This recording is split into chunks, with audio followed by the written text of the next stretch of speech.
quero que o livro de Samuel, capítulo 4, a partir do versículo 21 e o versículo 22. 1 Samuel, capítulo 4, versículos 21 e 22. Enquanto você está localizando o texto sagrado, na palavra de Deus, eu quero encerrar a Deus a minha gratidão por essa honrosa oportunidade que me é concedido em poder estar com os irmãos nesta noite.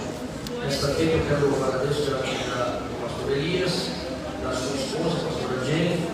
Deus abençoe também a vida do pastor Vladimir. Deus abençoe a minha esposa que me acompanha, com a Wanda. E que Deus abençoe todos que estão presentes aqui e os que estão nos acompanhando virtualmente através das redes sociais. Quando se localizar, por gentileza, a referência bíblica, diga amém. Amém. A palavra de Deus nos fala da seguinte forma: ela deu ao menino o nome de Icabode e disse: a glória se foi de Israel, porque a arca fora tomada, e porque o sogro e o marido haviam morrido. E ainda acrescentou: a glória se foi de Israel, pois a arca de Deus foi tomada. Amém.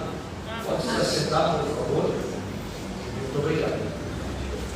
Meus amados e queridos irmãos, nós entendemos que estamos aqui mais uma vez reunidos em torno do nome de Jesus Cristo, participando de uma liturgia de culto. Sabemos que este momento aqui ele é único e singular e ele não pode ser preenchido nem tampouco substituído por nenhuma outra situação. É fato que é necessário e a igreja precisa se reunir. Por quê?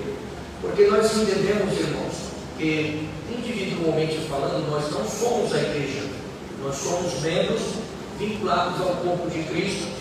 E nesse momento agora, exatamente falando, aqui nós somos a igreja. Por quê?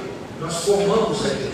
Os membros estão reunidos no que é chamado de a unidade do corpo de Cristo. É por isso que nós precisamos nos reunir na unidade do corpo, porque quando nós nos reunimos, nós somos guiados e direcionados por Deus, alimentados pela sua palavra, recebemos estratégia de Deus, recebemos cura, libertação, renovação e, acima de tudo, nós recebemos a certeza vinda do próprio Deus de que Ele não perdeu o controle da situação, não perdeu o controle das coisas. E mais uma vez Deus ele nos reúne aqui para falar o nosso coração, para falar alguém que entrou aqui meio preocupado, já desesperançoso, não acreditando em uma mudança clara e real. Mas Deus trouxe você aqui nesta noite para te dizer e te falar em alto e em bom som. Não se preocupe, porque eu continuo no controle da situação. O nosso Deus, Ele possui um atributo que também é uma característica, que é o fato de que Ele é soberano. E o que isso quer dizer? Quer dizer que Ele não precisa do aval, nem tampouco da autorização de nada e nem de ninguém para realizar os seus propósitos e a sua vontade. Para você ter uma ideia, no nosso país, sempre alguém vai precisar do aval ou do apoio de alguém para realizar um projeto.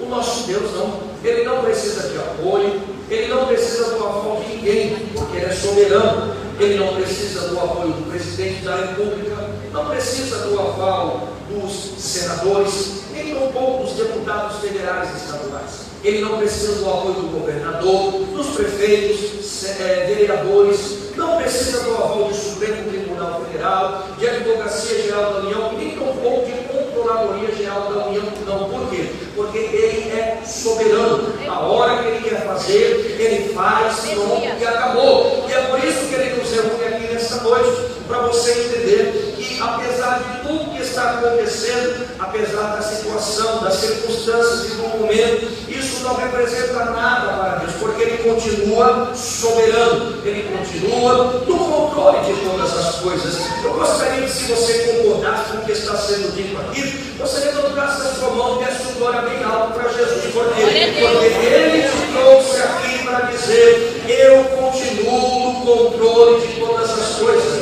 A Bíblia diz, irmãos, que o nosso Deus, Números capítulo 23, o versículo 19, ele não é homem para que minta, nem filho do homem para que se arrependa. Quer dizer o quê? Que tudo que ele promete, ele cumpre, tudo que ele fala, ele faz.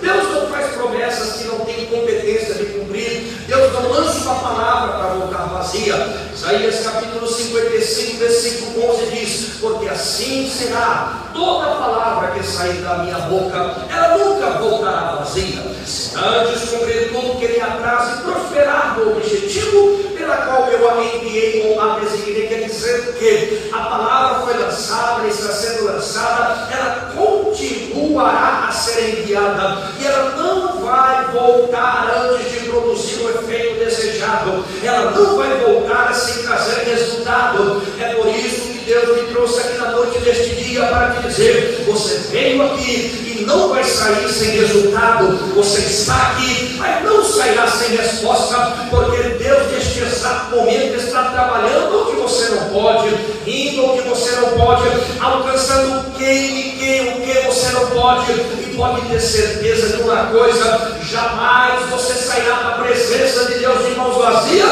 e nem tão pouco sem a resposta. Quem acredita nisso, levante a sua mão e glorifique ao nome de Jesus, o nosso Deus. Nós entendemos, irmãos, que uma outra curiosidade também. Eu tenho 50 anos, sou cristão há 22 anos, pregador itinerante há 15. Perdi 28 anos da minha vida. E eu digo uma coisa para os irmãos, algo que a maioria dos irmãos já sabe. Nós entendemos aqui, no nosso país, numa área de atuação que é o direito. A pessoa que quiser cursar direito, ela não pode ter sentimentos, porque a nossa lei é uma lei fria, a nossa lei é uma lei punitiva. Vou ser mais claro: para além do nosso país, esses 28 anos que eu perdi da minha vida, eu jamais serei recuperá-los, eles estão perdidos. E além do mais, eu serei punido por esse período que eu perdi. Isso pela lei humana. Agora, para a lei de Deus, o que acontece? A primeira coisa que você recebe aqui, quando você aceita a proposta de Cristo e se enquadra na proposta, passando pelas 3 etapas que são convencimento, confissão de fé pública e o batismo nas águas, que é a consolidação de tudo. A partir daquele momento, o que acontece? Deus começa a te fazer promessas, e a maior de todas as promessas que Ele faz é que você vai alcançar os objetivos, e as metas não vão ficar no papel e apenas no planejamento, não. Por quê? Porque você serve Deus, que é o Deus das causas sobrenaturais, é o Deus que é imaterial, mas torna as coisas materiais visíveis e tangíveis aos seus olhos. E o que isso quer dizer? Quer dizer, irmãos, que Deus não se preocupa com o passado de ninguém. O que você fez no período passado, para Deus não interessa, não importa. Para Ele o que importa é daqui em diante, é daqui para frente. É por isso, irmãos, é que Deus Ele faz promessas, e as promessas de Deus, elas não e jamais estarão pautadas, nem tampouco vinculadas à vontade humana. Por quê? Porque Deus Ele promete, Ele cumpre tudo aquilo que Ele faz.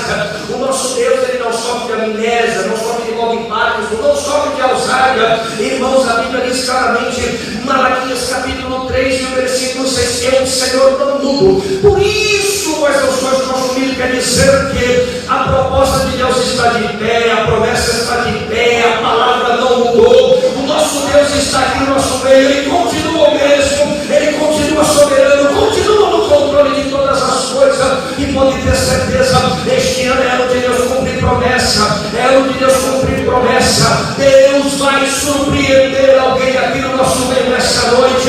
Quem tem promessa de Deus aqui, levante a sua mão. Então exalte e glorifique ao nome do Deus que te fez essa promessa. Aleluia. E o que é ter a promessa de Deus, irmãos? Ter a promessa de Deus é entender que para alcançar a promessa você tem que se encaixar no perfil. E esse perfil, ele é determinado por Deus. Eu vou dar um exemplo aqui dentro da leitura que nós realizamos. Essa leitura está pautada dentro de um período que é chamado período teocrático. É o período que antecipou a monarquia. Era o momento em que Deus levantava o que eram chamados de juízes. A palavra juiz aqui no texto original é shofé, no singular. No plural é shofetim. Deus levantou durante este período 14 juízes. O primeiro chamava-se Otoniel, e o segundo foi Samuel. E no meio desses 14, Deus levantou uma juíza chamada pelo nome de Débora. Qual era o perfil para uma pessoa ser escolhida por Deus como juiz? Tinha que ter 3 características, 3 requisitos. Primeiro, ele tinha que ser um nazireu. E o que era o nazireu? Era a classe de pessoas que era necessário estar dentro deste perfil para ser escolhido por Deus para ser um juiz. E o que era o nazireu? Nazireu, primeiro, não poderia passar navalha sobre a sua cabeça, não poderia beber vinho, nenhum derivado da uva, e por último, ele não poderia tocar em cadáveres, coisas mortas. Se tivesse essas 3 características, provavelmente Deus iria separar essa pessoa e escolher ele como juiz. Aí o que acontecia neste período? Era um período, irmão, que não havia reis, porque não era monarquia, era teocracia. E o representante legal e legalizado, escolhido diretamente por Deus para realizar a sua vontade na terra, dentro do templo, eram os juízes. E o que acontecia? Deus transmitia as normas, os decretos e as sentenças, e o juiz só transmitia para o povo aquilo que Deus havia estabelecido e estipulado lá na eternidade. Ao que nós entendemos? Hoje nós, como igreja, nós estamos em algo chamado pelo nome de tempo. O que é o tempo? Primeiro, o tempo não existiu sempre. O tempo, ele foi criado, ele teve um princípio. E qual foi o princípio do tempo? Gênesis capítulo 3, versículo 20. Narra o período em que Deus criou o tempo. Por quê?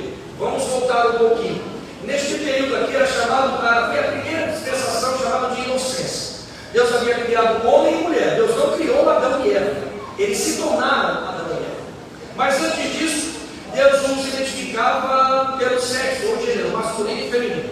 E Deus deu uma ordem para eles, e ao mesmo tempo Deus deu o direito de eles sujeitarem a tudo que existia. Só que havia um limite. O que é o limite? Para você entender, o nosso país possui algo chamado pelo nome de norma jurídica, que é a lei. Para que serve? O freio limite para nós, para que não venhamos a perder o direito de viver em sociedade. Quando alguém descumpre uma norma jurídica, a lei, ele comete o quê? Um crime. Definição rápida e prática de crime.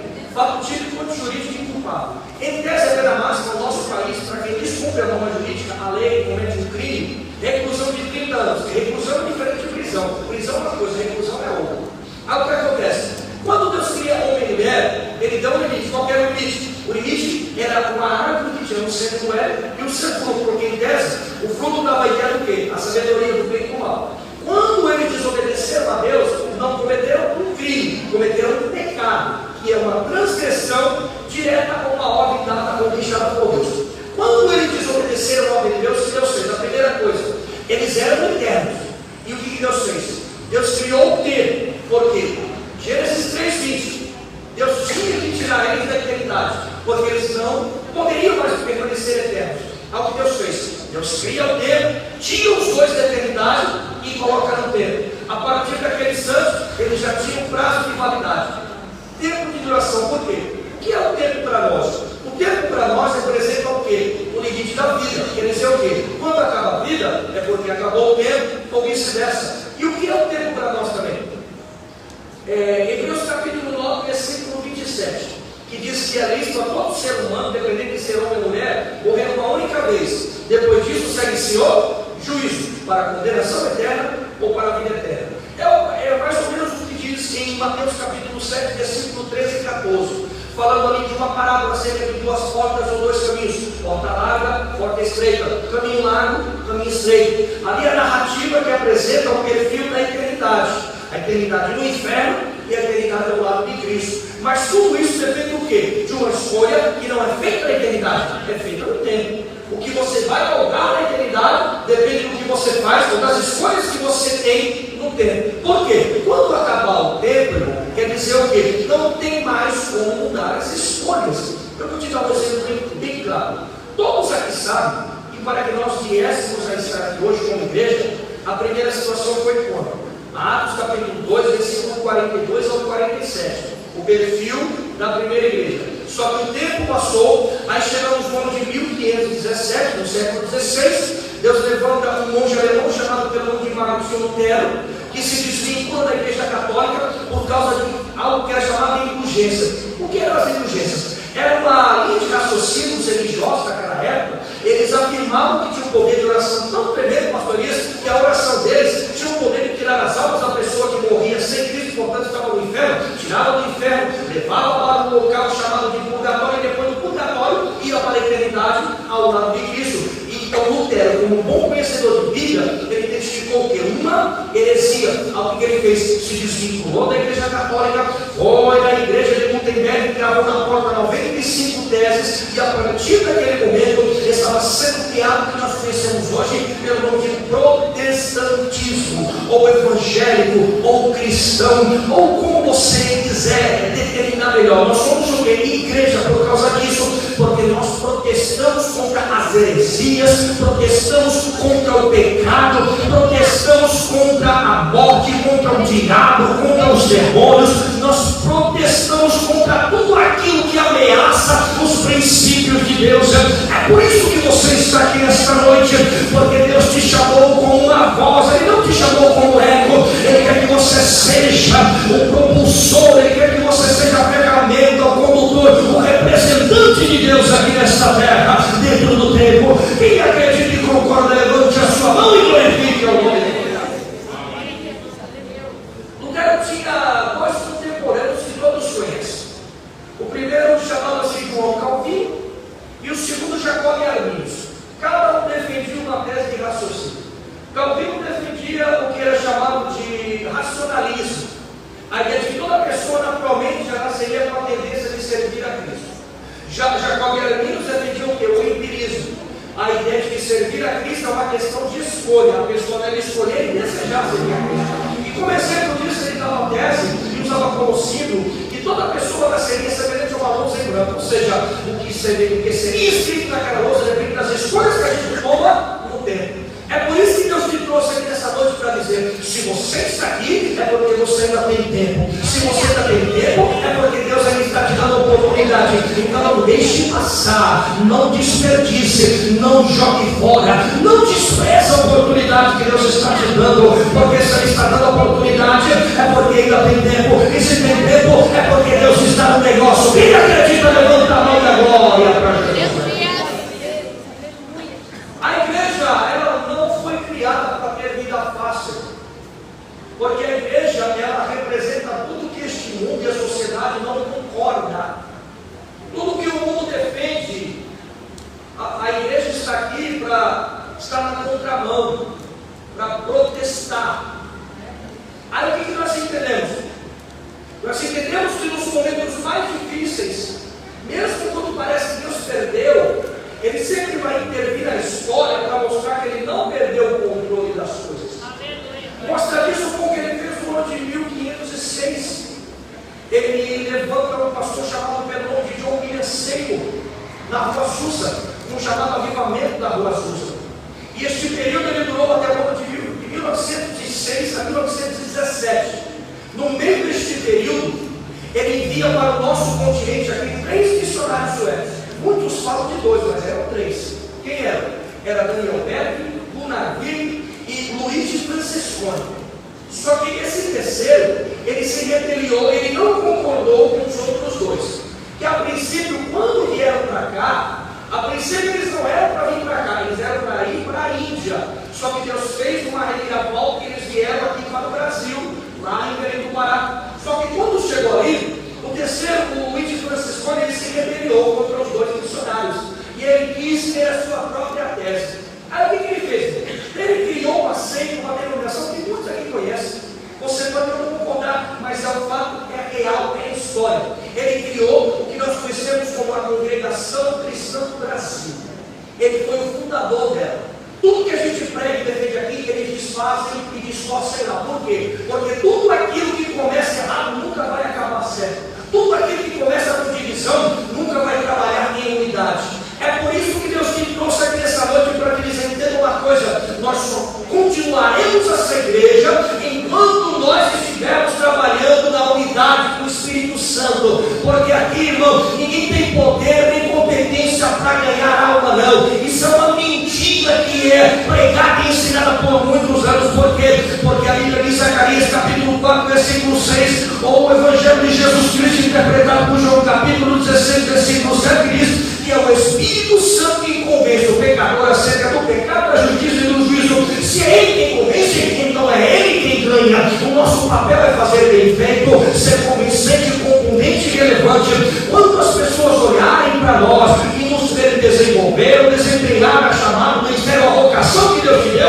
eles têm que olhar para nós e observar que as nossas 3 convicções de fé, elas estão sólidas e pautadas em Deus. Quais são as nossas 3 convicções de fé? Elas são 3, que estão vinculadas às 3 maiores celebrações do povo judeu, que são a Páscoa, o Pentecoste e o Tabernáculo. Cada um fala e faz menção acerca de uma das 3 colunas da nossa fé cristã, que são as aspirações das nossas convicções de fé. A primeira Páscoa fala da onde? Da onde Ele nos tirou. A segunda Pentecoste fala da onde? Aonde Ele nos colocou, e aqui nós devemos prestar conta. E o terceiro Tabernáculo fala da onde? Fala para onde Ele irá nos levar quando Jesus voltar para buscar essa igreja aqui, porque essa igreja está no tempo, mas ela não vai permanecer no tempo. Essa igreja é perseguida, caluniada, apedrejada, traída, menosprezada no tempo, mas ela não permanecerá no tempo. Deus reservou a eternidade para essa igreja aqui. Quem ainda acredita que Jesus vai voltar para buscar essa igreja?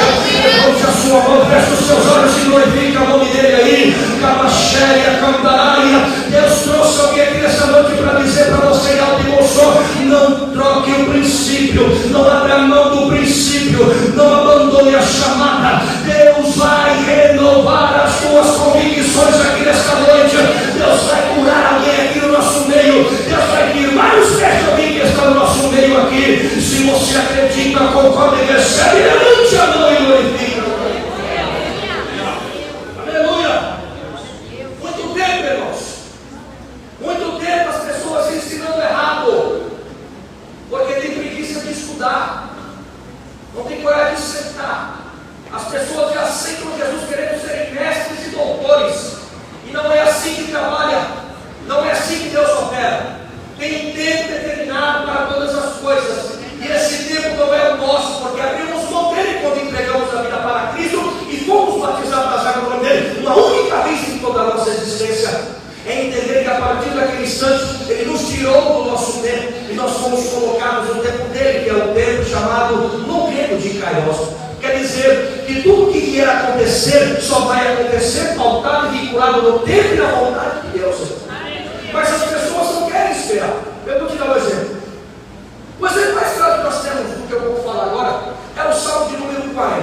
Diz o quê? Esperei com paciência. Duas coisas que a gente não pode fazer: esperar, não gosta, e com paciência, não é.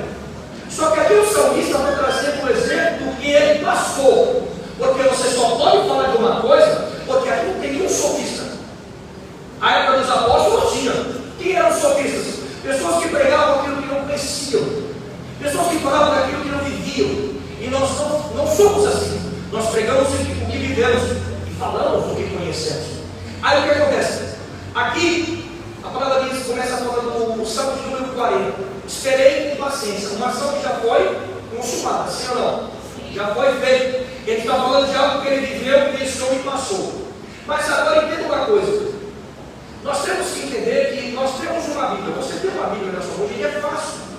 É impossível uma pessoa não ter uma Bíblia hoje em dia. Por quê? Porque todo lugar que você for, tem lugar que. E o que nós temos, irmão, hoje? Nós temos uma Bíblia que nada mais é do que uma versão adequada à nossa cultura ocidental. Capítulos, versículos, pontos e vírgulas são coisas nossas. A leitura da esquerda para a direita. A primeira Bíblia que surgiu foi a Bíblia judaica, que é um pouco diferente da nossa.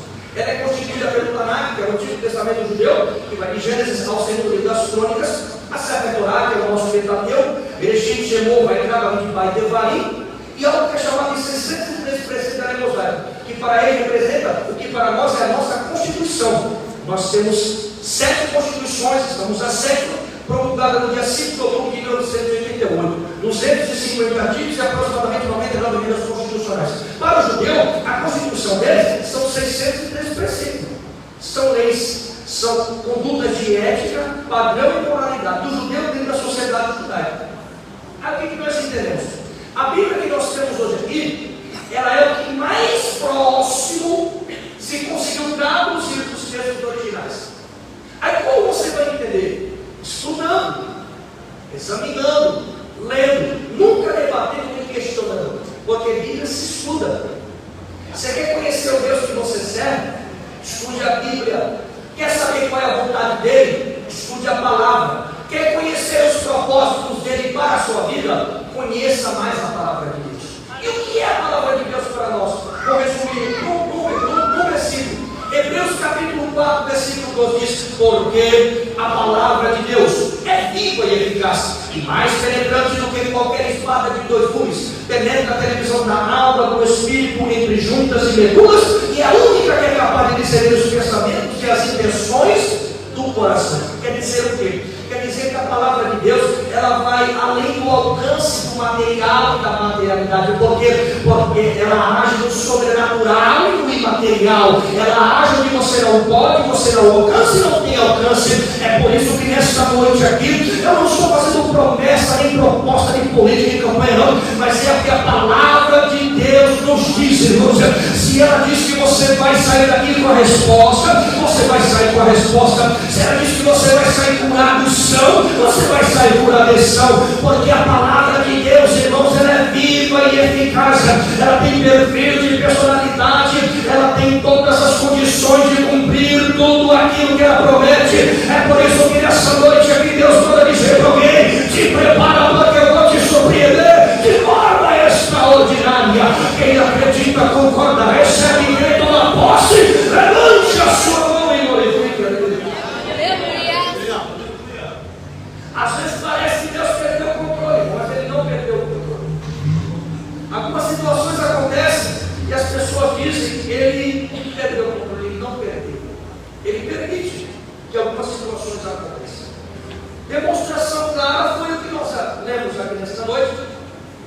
Aqui fala do período da gestão do penúltimo juiz. A gestão do penúltimo juiz, que era ele. Aqui o texto fala que ele tinha dois filhos, Hofni e Finéias, que eram sacerdotes, trabalhavam diretamente vinculados à liturgia do culto ao Senhor. Eles tinham acesso direto à arca da aliança, que nesse contexto aqui representava a presença de Deus no meio da sociedade. Deus imaterial presente na geração material, na área material. E o que era a arca da aliança?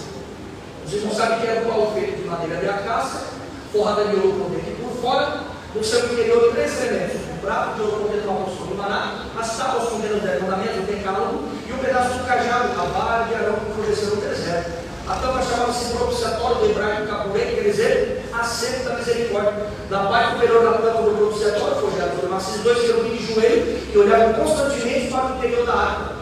Suas asas se tocavam no alto, os joelhos embaixo, como um círculo que representava 2 realidades: a nossa, o tempo, e a de Deus, a eternidade. Eles tinham acesso direto à presença de Deus. Só que o que chama a atenção aqui é que a conduta de cristão deles e de obreiros era só durante o momento da liturgia. Era só quando eles estavam vinculados à liturgia. Por quê? A Bíblia diz que todo tipo de atrocidade eles cometiam. Sim ou não? Cometiam todo tipo de barbárie. Faziam tudo aquilo que eles, por representarem a Deus, por serem quem eles eram, não poderiam fazer. Vou te dar um exemplo. Sansão também foi o juiz, não foi? Ele foi o nazireu também. Ele participou do propósito. E o terceiro requisito para ser um nazireu qual que era, lembra? Não tocar em coisa morta, cadáver. Só que a Bíblia diz que em um determinado período ele lutou com um leão, Sansão. E ele matou o leão com as próprias mãos. Quando foi? Aí passaram os outros dias, ele voltou a usar o cadáver do leão. O que tinha no ventre dele? E o que ele fez com o leão?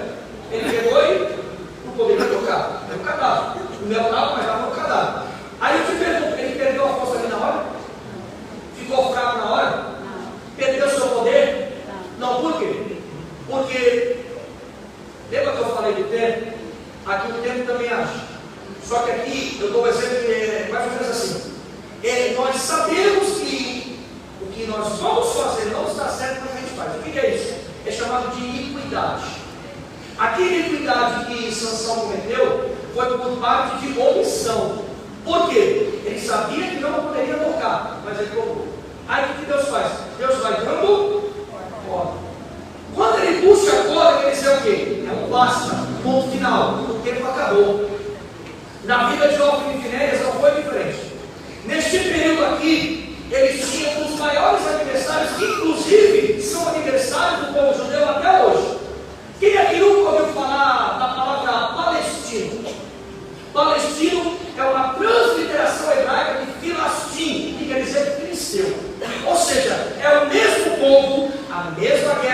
a mesma luta, o mesmo lugar. Só alguns nomes que foram trocados por causa do tempo, porque o tempo, ele provoca mudanças, mas não quer dizer que a essência não muda.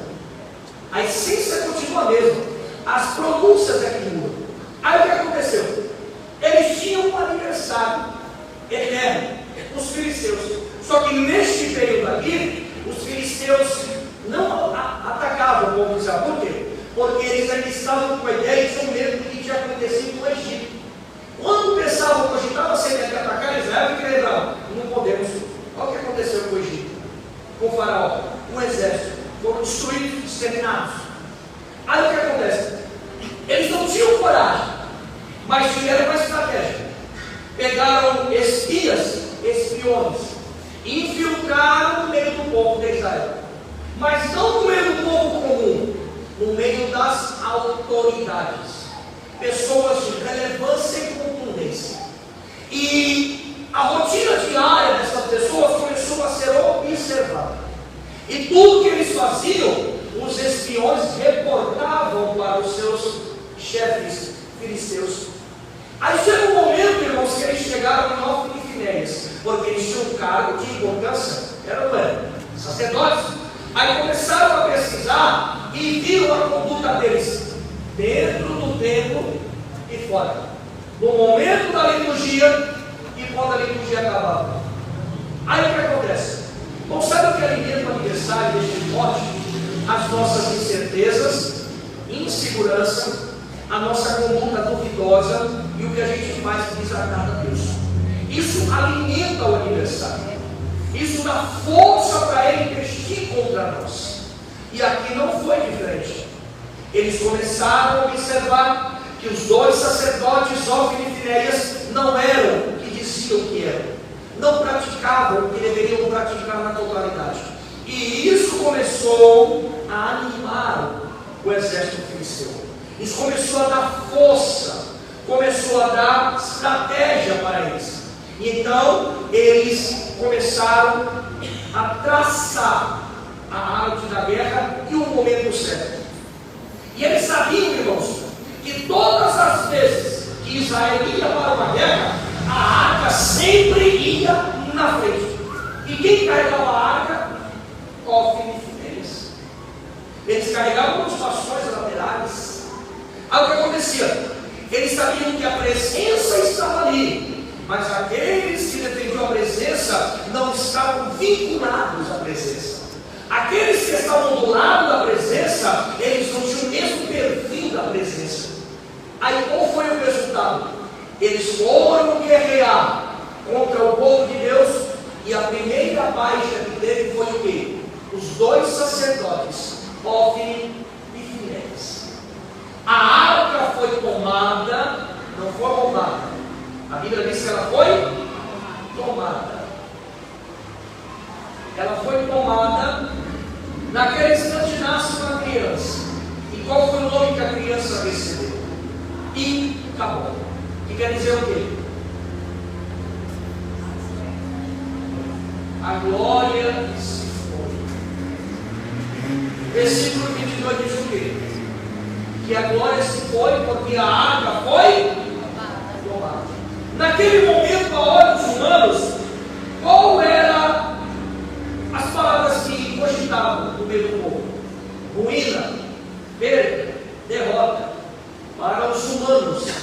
Agora para Deus não. Para Deus era o quê? Mudança.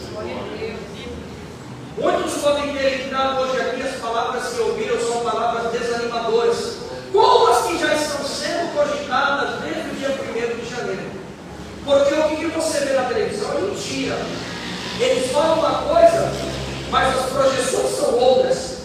As projeções que são feitas para o nosso país como república é essa: é que esse será o primeiro dos piores 4 anos da nossa existência como república. É o que eles cogitam lá, é o que eles projetam lá. Agora aqui dentro não. Aqui dentro o governo é teocrático.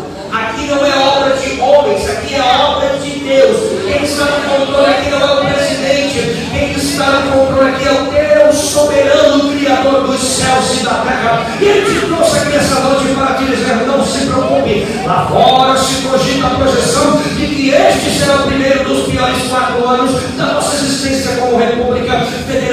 Brasil, mas aqui dentro Deus me trouxe para profetizar que se você crê, toma posse, absorver esta palavra. Este será o primeiro dos melhores 4 anos da tua existência, da tua família, da tua chamada, do teu casamento, do teu ministério. Deus me trouxe aqui na noite deste dia para profetizar. Se prepara, porque tem mudança de Deus chegando para a tua vida. A Camaxéia, a Candaraia, profetiza para quem estiver próximo de você. Tem mudança de Deus chegando para você. Aleluia. Às vezes o que pode representar uma perca, para Deus é um processo de mudança. O resultado os irmãos sabem. Quando a notícia chegou ali, ele se acidentou, caiu, morreu. E a partir daquele instante, Deus estava projetando o jovem Samuel, o último juiz, e o que marcou toda a história, com uma chamada diferente e diferenciada. Tendo uma coisa, quando Deus lança a promessa, quando Deus faz a proposta, Ele faz com a garantia de cumprir tudo aquilo que Ele promete. Aleluia. Quando Deus diz para você que você vai chegar, Aleluia. é porque você vai chegar. Quando Ele diz que vai acontecer, é porque vai acontecer. Mas o adversário tenta desestimular-nos, ele tenta nos desanimar, ele tenta abalar a nossa estrutura vinculada a Deus. É por isso que você tem que estar atento, é por isso que você tem que estar focado e vinculado em Deus. Nenhuma das palavras de Deus cai por terra, nenhuma das promessas de Deus pode ser invalidada. O que acontece é que você tem que ter confiança na promessa que foi feita. Você tem que continuar avançando rumo às promessas que te foram feitas. Aqui neste momento, para muitos representava o quê? A perda da glória, a distância da presença de Deus. Mas não era. Deus estava preparando todo um ritual, todo um pano de fundo para levantar Samuel, e anos depois, um homem que a Bíblia chama um homem segundo o coração de Deus, o rei Davi. No meio do caminho, do percurso, surgirão retardatários, pedras de tropeço. Mas Deus manda te dizer que nesta noite, não se preocupe, porque eu estou no controle das coisas. Quem aqui no Caleu, Salmo 91, verso 7, que diz: 1000 cairão ao teu lado, 10.000 à tua direita, mas tu não serás atingido. Esse Salmo de número 91, ele aponta diretamente para Cristo, no período pelo qual ele estava sendo preparado para desenvolver a obra pela qual ele foi chamado para realizar. E enquanto ele estava sendo preparado por Deus, 1000 cairão, 10.000, mas ele não seria atingido, porque ele estava sendo preparado por Deus. Deus te trouxe aqui essa noite para profetizar a você: 1000 cairão ao teu lado, 10.000 à tua direita, mas tu não serás atingido, porque Deus está te preparando para uma grande obra. Deus está te capacitando para um grande projeto. Deus está aperfeiçoando a tua chamada. Deus está alicerçando os teus pés. Não se preocupe, tudo pode estar caindo abaixo ao teu redor, 1000 de um lado, 10.000 do outro, mas você não será atingido, não será assolado, porque Deus está te blindando, revestindo, protegendo. Não se preocupe, Deus tem projeto na vida de cada um que está aqui nesta noite, e os que estão virtualmente também. Deus manda dizer a você que está aqui, e a você que está acompanhando aí: não se preocupe, eu estou te preparando para uma grande obra. Profetize para quem está do seu lado: 1000 cairão ao teu lado, 10.000 à tua direita, mas tu não serás atingido. Diga para quem está próximo de você: ser as proximidades, 1000 cairão ao teu lado, 10.000 à tua direita, mas tu não serás atingido. Deus está te preparando para uma grande obra. Quem acredita nisso, quem concorda, quem recebe, quem toma posse, levante a sua mão e glorifique ao nome de Jesus de Nazaré. Glórias a Deus. Era uma chamada de Deus a entender que você nunca será unanimidade. É entender que você tem que ser diferente. É entender que você tem que ser um referencial. Mas independente de ser diferente ou referencial, isso não é uma demonstração que você vai ser unanimidade. Mas você tem que entender uma coisa. Essas 3 convicções de fé que eu acabei de falar, elas vão dizer quem você é. Quais são? Da onde Ele nos tirou, aonde Ele nos colocou, para onde Ele nos levará. Você tem que entender isso. Se você alicerçar essas 3 convicções de fé, pode ter certeza que ninguém vai tirar você das promessas. Você tem que entender de onde foi que Ele te tirou, porque todos que estão aqui, Deus arrancou de algum lugar. É por isso que nós somos igreja. A palavra igreja significa isso aqui, ó. Arrancado de dentro do mundo para fora. Quer dizer o quê? Arrancado com raiz e tudo. Não ficou nada te prendendo lá. Não ficou nada te vinculando com o mundo. É por isso que você está aqui. E Deus te trouxe aqui para você entender. Ele te arrancou de lá. E para lá você não vai voltar mais. Ele arrancou o teu vínculo de lá. Você não tem mais nada que te vincule com o mundo. E Ele está te preparando para uma grande obra. Ele está te preparando para um grande projeto. Não se preocupe. Mesmo se muitos venderam, trocaram, barganharam, abriram mão dos princípios de Deus, Deus te trouxe aqui para dizer: não abra mão você, não barganhe você, não troque você, não desista, não se preocupe, porque muitas das vezes você não vai ter apoio de ninguém, mas aquele que se preocupa com a tua alma, ele vai continuar te apoiando. É por isso que você está aqui nesta noite, e Ele vai renovar as tuas forças, Ele vai renovar a tua fé, Ele vai renovar hoje as tuas convicções, e você vai sair daqui renovado. Quem acredita nisso, levanta a mão e receba algo de Deus aí. Aracalaxéia, Candaraia. Hoje Deus renova as tuas forças, Ele renova as tuas convicções, Ele renova a tua aliança para você entender. Eu continuo no controle, no comando da situação. Eu não perdi o controle e te trouxe aqui para te dizer: te prepara. Eu vou te surpreender de forma extraordinária. Aracalaia, Solecavalaia. Fecha os teus olhos e receba o renovo de Deus aí. Fecha os teus olhos e receba a renovação de Deus. Hoje Deus está renovando alguém. Hoje Deus está curando alguém aqui. Hoje Deus está firmando os pés de alguém que está no nosso meio. Nada e ninguém vai atrapalhar o projeto. Não tem demônio, não tem diabo, não tem inferno, não tem Samalate, não tem Gessém, não tem Tobias, não tem Golias, não tem muralha de Jericó, não tem criatura debaixo da terra ou sobre a terra, porque Deus te trouxe aqui para te dizer: eu estou no controle, eu sou soberano, eu tenho controle de todas as coisas. Mateus capítulo 28, a partir do versículo 16 ou 18, né? Aqui da tradução, até o versículo 20 diz o quê? É que dá todo o poder nos céus e na terra. Portanto, ide por todo o mundo, anunciando o Evangelho a toda criatura viva, batizando-as em nome do Pai, do Filho e do Espírito Santo, ensinando-as a guardar todas as coisas que já vos ensinei ou mandei, porque certamente estarei convosco todos os dias até a consumação do século. Quer dizer que enquanto você estiver obediente a Deus e seguindo a ordenança de Mateus 6,33, mas buscar primeiro o reino de Deus e a sua justiça, e todas as outras ou demais coisas vos serão acrescentadas, Ele cuida de você e dos seus.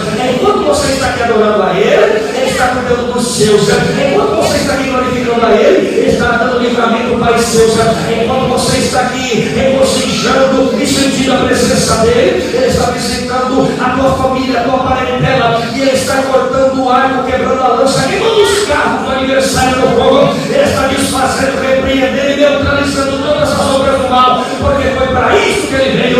Ele se manifestou,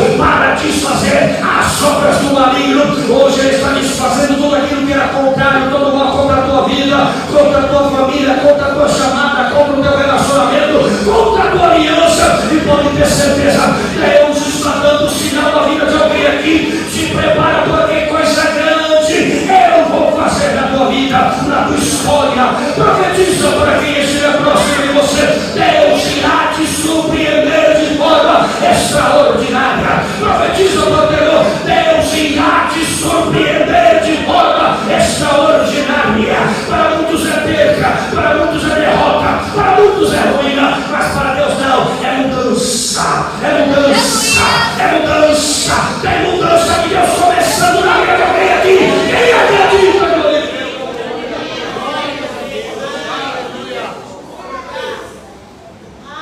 Isso aqui é uma demonstração clara de que nós e não há ninguém insubstituível. Que assim é a mudança de Deus. É por isso que nós temos que entender. Se Deus nos chamou para fazer algo, vamos fazer. Porque se nós não fizermos, Ele vai nos tirar e vai colocar alguém que faça. É por isso que eu te trouxe aqui essa noite. Ele manda dizer: não importa o que isso representa para você, não importa o que essa obra representa para você. O que está em questão aqui é a confiança que Deus depositou em você. Se Ele te deu este algo para fazer, Eclesiastes capítulo 9, Eclesiastes número 9, né? E o verso 10 diz o quê? Tudo que te vier a mão para fazer, faça conforme as tuas forças. Aí você pode perguntar se for conforme as minhas forças, se for muito longe. Mas quando a Bíblia fala segundo as tuas forças, o que a Bíblia está falando? Lembra quando Salomão acaba de arquitetar e construir o majestoso templo, o templo de Salomão? O que muitos só falam e não pregam é que havia uma frase do lado de fora que estava vinculada às duas colunas da entrada, que tinha uma coluna chamada Boaz e a outra Iaquim. E a fusão desses dois nomes formava uma frase. E a frase estava escrita do lado de fora, do lado exterior do templo. E todos aqueles que estavam nas proximidades da entrada, antes de entrar, eles iriam ver, porque estava escrito a ou com ou.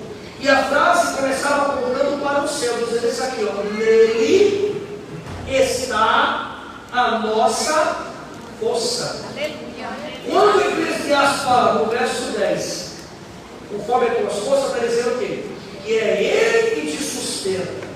E as tuas forças vêm dele. O alicerce vem dele. A capacidade é Ele quem dá. A unção é dele. O poder é dele. A glória é dele. A obra é dele. A chamada é dele. Tudo aqui é dele, irmãos. Nós somos mordomos dele. Trabalhamos para ele. A igreja é dele. As almas é dele. A pregação é dele. Tudo aqui é dele, irmãos. Nós não somos nada. Nós só estamos aqui para exercer e executar o ID. Quer dizer o quê? Vá, mas vá sabendo o que vai fazer. Vá, mas vá com estratégia. Vá, mas vá plenamente capacitado. Vá, mas vá sabendo aonde você tem que chegar. Vá, mas vá sabendo o que você tem que alcançar. É por isso que Deus te trouxe aqui nessa noite para dizer: não saia sem era nem beira. Não saia sem saber o que fazer, nem aonde chegar. Se prepare antes, receba antes, se capacite antes, se encha de Deus antes, conheça Deus melhor, examine a sua palavra e entenda que Deus não vai mandar ninguém para ser envergonhado. Deus não permitirá que a sua igreja seja envergonhada. É por isso que Ele te trouxe aqui nessa noite para dizer: é me dado todo o poder nos céus e na terra. É me dado todo o poder nos céus e